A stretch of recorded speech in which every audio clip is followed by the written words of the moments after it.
1, 2, 3, let's go. Wednesday afternoon. Understand how to operate VAR, or is he got to buy a byproduct? Has he got a side job as a salesman or a rep? Refs are professional. That's what they do. How could that man not have sent the ref to that side? So that was one thing for which an apology was given. But that's a fat lot of use, isn't it? And indeed, some people say, should there not be, in a case like that, a retrospective yellow card for that player at Bournemouth who dived? Now, you may say you can't really do that, but maybe you can, because he got away with one and he got a fake penalty, which they scored. They won 3-0 overall, and I'm not even suggesting it affected the result because Bournemouth were the better team on the night, but that isn't the point. So that's that one. Now, one closer to home for you two, last week, Manchester United against Forest. You probably know this one. Yeah. Again, an incredulous decision, which has been apologised for. But a goal was scored. Excuse me. A goal was scored, and in the process, just beforehand, the ball came in, and Bumo, a very good player in my view, almost caught the ball between his thigh and his hand. His hand is on the ball. It goes through, and they're scored, and the goal is given. And you think, and of course, it's VAR. And there was a big outcry. I mean, at the time, Gary Neville, who most people respect for his football knowledge, he said that's never a goal. And he's a Man United fan and former man. How could a VAR referee actually say, yeah, that's a good goal when it's come off the hand of someone and then goes on to the player who scores? Again, you say, do they understand what VAR is all about?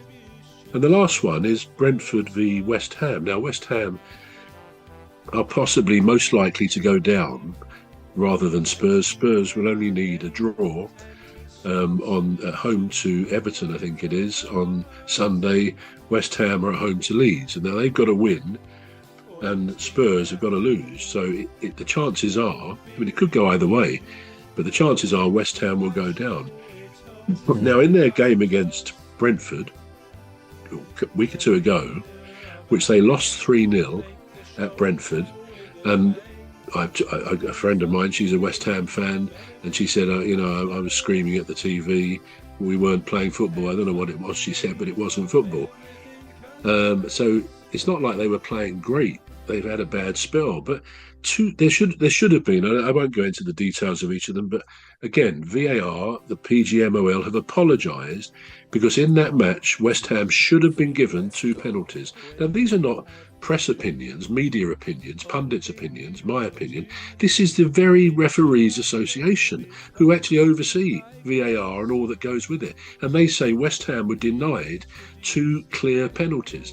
So I say again, we might say with the ref on the spot, it's not easy. He doesn't always get a good view, although there are assistant refs as well, and they can make mistakes. But that's where VAR was designed to clear it up. Where there's a clear mistake, you send them, if you don't want to overrule it, send them to the thing at the side. And mostly they say, yeah, I got that wrong. Occasionally they stick with it, but they often acknowledge their mistake. Now, West Ham are likely, should we say, most likely to be relegated. 2 penalties, they may have come back to Brentford. They could have beaten them even. So it's not just the inconvenience of wrong decisions. The effect of some of these decisions will relegate a team. Now, that cannot be right. And the VAR ref in question, I can only think of the name, I won't name him, the one at the Palace game. What do? Do you give him retraining? Why should you retrain someone who cannot see what 99.9% of the football world and viewers and fans can see?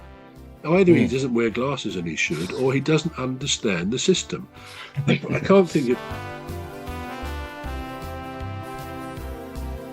Say hello to old Mimi, Dr. Gladys and Rose, 3 beautiful ladies who join us on our shows. There's one other bro, sometimes joins us on the show. can't think of any other explanation except crass incompetence. Now, as I say, I'm not one throwing out that.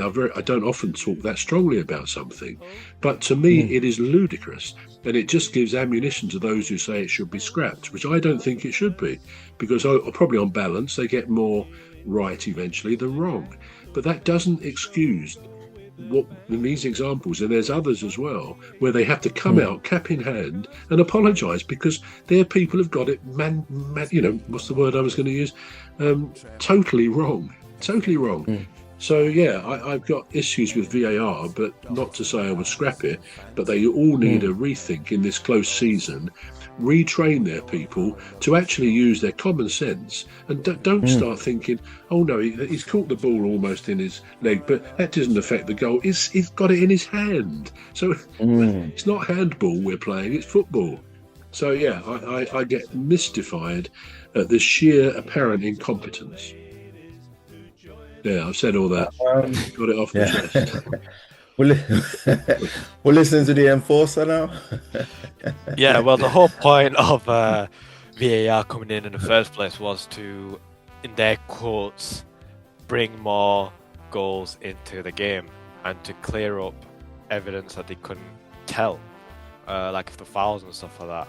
And if anything, it's made less goals happen and obvious fouls overwritten, even though, you know, they should have been either booked or sent off.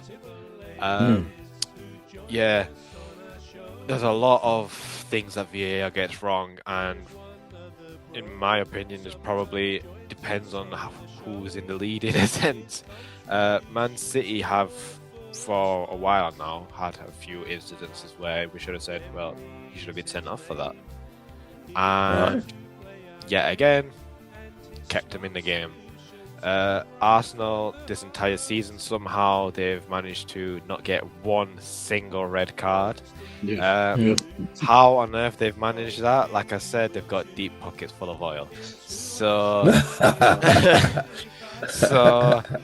I mean, Kai Havertz, yet again, repeating myself again, he should have been sent off.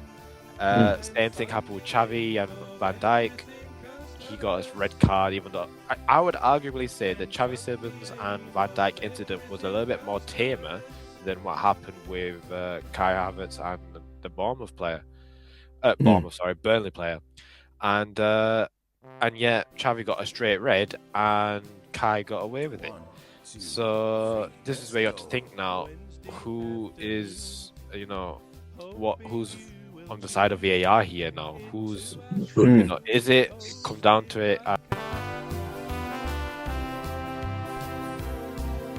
Say hello to old Mimi, Dr. Gladys and Rose, three beautiful ladies who join us on our shows.